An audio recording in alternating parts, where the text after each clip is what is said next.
our potential solution providers may have an amazing idea, but they might not necessarily have much knowledge of the kiwifruit industry or even of the fruit industry. And we can wrap not only funding, but also the opportunity to support them with an ecosystem of very experienced researchers and other experts to help them test their technology or their initial startup and applied to a kiwifruit world. Hi, everyone. Welcome to the Climate Confident Podcast. My name is Tom Raftery, and with me on the show today, I have my special guest, Bryan.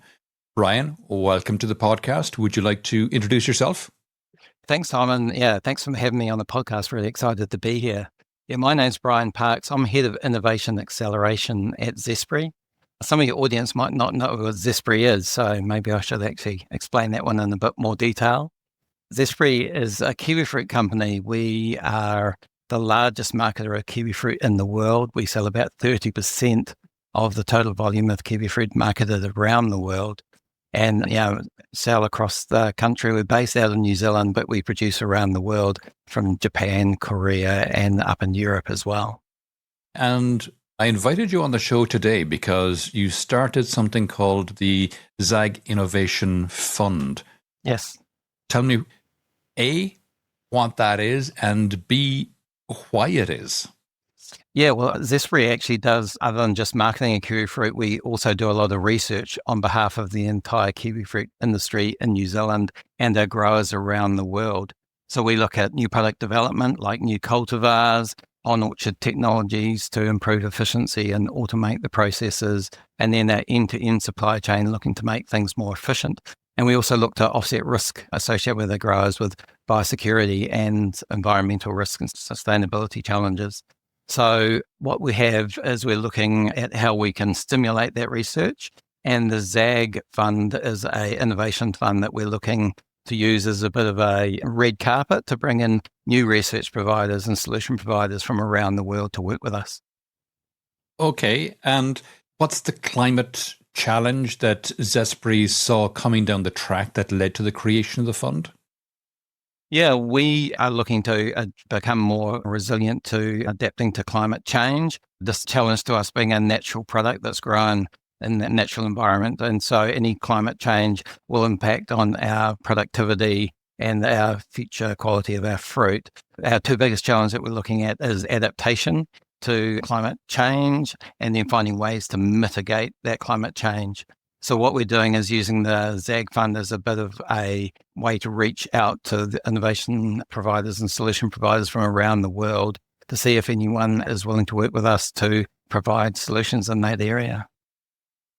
Okay. And why is innovation outside of your own walls, like with startups and research institutions, so key to how you're approaching sustainability? Yeah, well, as how we approach research in general at Zespri, we don't do much research internally. We have an outsourced model. And so we spend about $40 million a year on research. A lot of that research is done with our existing partners who are very, very good at kiwifruit and have been working with us for decades in this area. But what we are looking at doing is finding ways to work with a broader research expert in the research community. And by having this ZAG Fund, we can make people more aware of what we're interested in and have them have a mechanism to engage with us. And that's what the ZAG Fund is doing. It's offering a grant to research providers around the world that from an environmental sustainability perspective, we're really interested in finding adaptation and mitigation technologies. And this will hopefully draw some light, including through your podcast, Tom. Yeah, thank you, Bryan. I hope so. Can you explain the model that you're using, venture clienting? You know, it's not the kind of standard traditional approach of VCs or internal R&D. So could you explain what it is for people who are listening? Yeah, well, most people have probably heard of venture capital. There's a lot of money out there in venture capital in the research space. And that model, in contrast to what we're doing, venture capital is looking at taking equity or some ownership of people who are developing startups or have an idea. And that becomes a opportunity to make money from the partners that they're investing in. Venture clienting is quite different. We hope more desirable to the people who we want to work with. What we're looking at doing is being a client, one of the early clients of a startup or a technology company that is wanting to explore using their technology in a different area. So venture clienting, we hope will lower the barrier and hesitance. A lot of startups and owners don't like having to give away their ownership of their ideas and future cash flow to another company in order to survive. Venture clienting is a model where we open up with effectively a no strings attached grant and use that as an encouragement to have the research partner want to work with us. So it's a grant that we provide, no strings attached, but we also wrap other support around them.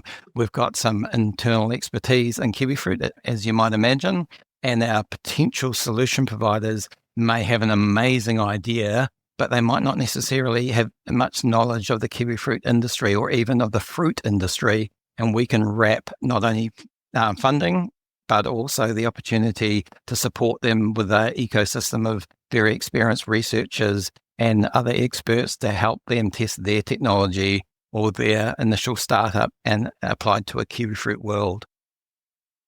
You had over 100 applications in year one.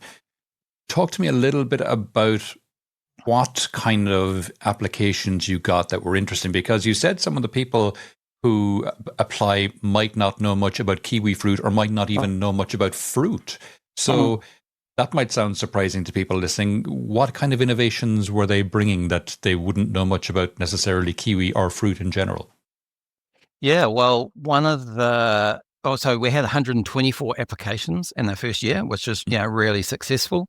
And of that, we went down and selected 11 pilot studies. So just to give you a bit of context as to how the model works, it's a pilot study. Most of your audience will probably know, but that's kind of your first stage in what we call a stage gate approach, where you do a small $100,000 or so test to see how things are working. An example is there was a company that's just getting going as a startup company. They've got a technology where they had identified the proteins in the anther of a moth. Interesting technology, nothing to do with kiwifruit. And you might know that moths have got this ability to detect pheromones at a ridiculous sensitivity. The sensitivity is kind of equivalent to, if you think of 400 Olympic swimming pools, the moth can detect a single sugar cube in those 400 Olympic swimming pools. So an extremely, extremely sensitive technology that has only just been developed and coming to the market. And they're looking at seeing if they can identify cancer by the smell the person gives off. Like you might have heard of sniffer dogs that can pick up cancer potentially in people. Well, this would be a technology that could potentially pick up disease by people just breathing out and detecting what chemicals that are coming out of their mouth. Of course, nothing to do with kiwifruit, but kiwifruit kind of breathe a bit as well. They emit volatile organic compounds, the VOCs, and by having this technology, we can understand in real time what volatiles are coming from kiwifruit, which can teach us a whole lot about what's going on in a particular cool store or a sample of fruit. So, for example, if the fruit are at a particular stage of maturity, they can be emitting a different type of volatile. If there's a rot or a rot starting to develop, a bacterial fungal might emit a volatile that we could detect early and intervene. So this technology potentially allows us to reduce fruit waste, better understand our fruit, and ultimately get a better quality product to the consumer, but also reducing the waste along the way. So win-win from the environment, a win for the consumer, and an amazing technology that might totally change the game, but a technology that's never been applied to fruit or kiwi fruit before. Fascinating. And any other ones that help in emissions reduction, for example? Yeah, it's probably a more mainstream technology, but it's one I'm personally quite optimistic and excited about. So biochar it's a type of charcoal. It's been around as a little while, but it never really got much traction. Certainly hasn't been tested in kiwi fruit before. So we've got some trials that we've established through the ZAG Fund to test how biochar might work in the orchard. There's not too many ways that we might be able to have a carbon positive kiwi fruit production, But one of the ways with that we can, being a natural product, is to be able to have soil carbon assimilation.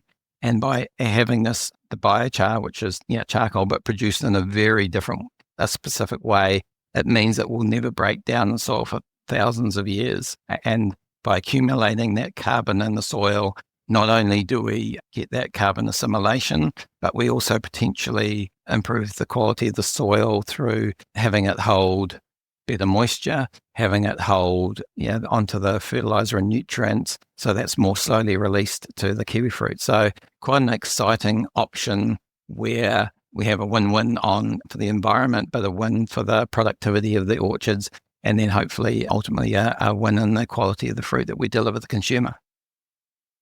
Very good. Nice. I like it. And what's different about year 2 of ZAG, and why the shift to rotating quarterly focus starting with climate resilience? Yeah, well, when we started ZAG, we went for the low-hanging fruit, to use the pun. So we were just looking for anything that was good for the fruit, good for the community, good for the environment, and good for people in general, so health attributes, etc. So it's quite a broad spread of what we were looking for. It fits with Zespri's purpose, which is helping people, communities, environment thrive through the goodness of kiwifruit. So it's quite broad in year 1. What we're doing is we're still kind of keeping that gate open. We don't really want to put anyone off who's got a great idea. But in year 2, that climate resilience, we want to have a little bit more of a focused campaign, try to drive a little bit more interest into the areas of adaptation and mitigation. So, we're dialing up for at least the first quarter of this year, that specific campaign around environmental sustainability. And climate resilience can mean a lot of things. In the food system, what does it mean for you? Is it tech, soil health, biodiversity, all of the above, something else? Yeah, I guess there's 2 main themes in the area. So in the mitigation space, we're looking at what technologies could we do to mitigate our impact on the climate. So I talked about biochar already. Another area that we're looking at is electrification on orchard and minimizing that sort of carbon production. So that's sort of 2 areas. Another area of mitigation that we're working on is as the climate gets warmer, being a natural product, our vines, kiwifruit vines, are sensitive to the temperature over winter. They require what's called winter chill. So at 900 hours of winter chill, being the time that the vine is below 4 degrees, is required for the good production of kiwifruit in post-winter. But if we have warmer winters and less winter chill, then we've got a real challenge. So we're looking at developing cultivars that require less winter chill, such that we aren't as impacted by that warming. So that's the mitigation. The other one is adaptation along the lines of working out what we are potentially going to be impacted from in the future. So it's along the lines of climate modeling and working out what our environments will be in the future in different areas. And if there's other areas that are now becoming more desirable to produce kiwifruit in the future than what in the areas we're producing in today. And how transferable are the solutions you're piloting? Could other crops or supply chains adopt what you're testing in kiwifruit? I believe so. So from a kiwifruit perspective, we're often got significant resources relative to other crops, relative smaller fruit crops, being one of the bigger fruit companies on the planet. And so, we, and especially in the climate space, are looking to partner with any other parties that might be, interested in working with us or be interested in picking up our technologies that might be able to help them. We see environmental sustainability and resilience being a global factor. And so open innovation, we think, is the right approach for this area. So yes, we hope to get technologies that are transferable. In fact, we kind of want them to be transferable. One of the key things that allows the technology to grow is its generic relevance. So if it's a generically relevant technology to many parties, that means more resources and effort and energy will go into the technology and evolve it. So they'll become more applicable to other industries, but then also become a better technology when it's applied to our industry. So transferability is a good thing from 2 perspectives. And what do you look for in a project or a team before you greenlight a project through ZAG? What makes the idea worth betting on? Yeah, there's a few criteria that you can use. Clearly, technology readiness, and does this look promising? Strategic fit. So, does this fit our area that we're wanting to? Do we have a clear pathway to market? And ultimately, the skill and experience of the team are the sort of four main areas that we would look at. But when it comes down to it, we're quite keen on looking at partners that have got a little bit of a track record and have a technology that's at least a prototype or something that's interesting beyond just I woke up this morning and had a great idea. Can you give me some money? So having something tangible with a little bit of a track record, if it's worked on in another sector with a bit of traction and looking promising, then that really helps us say, well, the risk profile of this is lower. Let's give them some money and see if it works on kiwifruit. And you personally, you've worked in the ag innovation kind of area for over 2 decades. How has the conversation around climate shifted in that time, do you think? Yeah, it's been a big shift. Wow, it's been a big shift. I would say it's almost gone from a non-consideration from when I first started in the kiwifruit world through to becoming an awareness and us needing to start thinking about long-term impacts. For example, about 15 years ago, we started looking at developing new cultivars that were more tolerant to warmer winters. So I think we had a good foresight on that one, and it's a 15-year process. So that was in our minds. But as things like trying to reduce our carbon footprint, trying to reduce our water footprint and our nitrogen footprint and other things have come to fore, we've just been investing more and more research and effort in that area. From a Zespri perspective, we started setting some goals about reducing our water footprint, looking to be not only climate and carbon neutral, but look to be carbon positive from a orchard production perspective by 2030. So those sorts of targets have come in over the last 20 years. Now we actually have a dedicated team, a sustainability team within Zespri with some really talented and you can imagine very passionate people that are working across our entire company looking for opportunities for the company to become more sustainable and more climate friendly. Interesting. And the ambition to be carbon positive, obviously very ambitious. What does that mean in practice for the company and its supply chain? Yeah, there's two main areas that we think we could be at least carbon neutral and carbon positive, but certainly from an on-orchard production perspective, we're optimistic that would be the most doable of the targets that we have. Being a biological product, being a plant that loves taking in carbon dioxide and turning it into kiwifruit, it's a great opportunity to be carbon positive. What we can potentially do is with that on-orchard electrification, with solar panels, with the inputs that we have, with using biochar in combination with compost and other carbon positive inputs, carbon assimilation inputs, that would reduce our footprint. So excited about that area.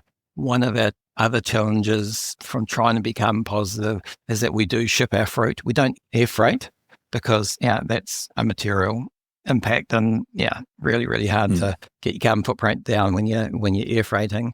But even shipping, while it's relatively low, given the distance the fruit travels, it's a bit more of a challenge. The shipping fleet has a long life, 50 plus years for a ship. The technology isn't really in the ships today from an electrification perspective. So the evolution of the shipping part of our supply chain will be a bit of a challenge. We did, however, at the start of this year, do a biofuel test to see how well biofuel would work as an alternative within our existing shipping network. And successfully took our first ship based on biofuel up into the Singapore market at the start of this year, and even had all the ship then emptied and trucked around in China by electric EV trucks. So that was a good example that part of our supply chain we can potentially reduce the impact of from a carbon emissions perspective quite significantly. Nice. And looking ahead, if ZAG is wildly successful, what does the food system look like in 2035? Oh, that's a great question. Food-wise, from a prediction of the future, 2035, the way we're tracking, you'd have to say we're going to be in a far warmer climate. I don't think 2035 will see us doing anything other than having a warmer climate at the way the world is tracking. So from our perspective, we will have had to have some good mitigation in place, different cultivars that are literally more climate tolerant than we've had before. Our growing systems will have to be more tolerant to heavy rain, where need to have that drainage for that heavy deluge you'd expect in a warmer climate with warmer atmosphere being more atmospheric rivers seems to be one of the phrases that we're getting a lot more of these days. And ultimately, we'll need to try to also continue to contribute to not making the climate warmer again in 2035. I'm hoping the biochar example will work. I expect electrification will be far more mainstream throughout our entire supply chain. I imagine it'll still be hard, even in 2035, to find electrification in the shipping industry. But I'm hoping that some of the ships, at least as a percentage of that shipping, will be available, and we will be in the position to be able to selectively choose those low emission shipping options over the older ships that'll still be in the network being used by others. So hopefully that helps stimulate the uptake of that low carbon shipping emissions pathways. I think it will be really interesting to see what the geopolitics is doing in 2035. That I can personally see that climate change will be having an impact on geopolitics come 2035 if sea levels do rise, and that ends up with some sort of national displacement challenges around the world. So the socioeconomics of the world may impact on our supply chain as well, but really hard to predict what that looks like. Yeah. For people who are listening who might be in the climate tech or agri-innovation space, what should they know before applying to the fund? What's your one-line pitch to them? Yeah, we're here. We've got some money to support your interest in your technology application to kiwifruit. We think it's relatively low risk. We will assimilate the risk and do a pilot at our cost with you.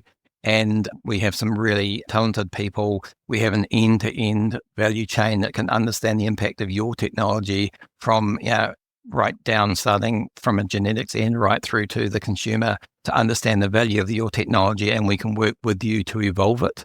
And we're really comfortable that you can take your technology and work with other industries around the world to do good things with that as well. So really interested in anyone who's interested in working with us. To get hold of us, my name, Bryan.Parkes at Zespri.com, or at Zespri.com/ZAG Fund. If you're really interested in putting in an application, just give us a call. We've got some great guys that we work with, amazingly talented. I'm sure you'd enjoy working with us, and we'd love working with you. Great. I was more than one line, but yes. Not to worry. A left field question for you, Bryan. If you could have any person or character, alive or dead, real or fictional, as a champion for sustainable food production, who would it be and why? Left field answer. I would have the AI super Einstein of the future on our side. I do hope that we can, through super intelligence, do amazing stuff in the world that will provide ideas and changes to the planet that no one in history has ever been able to do. And if we can work with them and have them on our side, I think that'll be an amazing asset and an amazing personality, if you could say that, to help solve our problems and help solve the world's problems. Because just solving kiwifruit doesn't solve our problems as humanity. We need the bigger picture to solve things across the climate as well. Like it. Very good. As long as it's not Skynet, but yes. Okay. Bryan, we're coming towards the end of the podcast now. Is there any question I did not ask that you wish I did, or any aspect of this we haven't touched on that you think it's important for people to be aware of?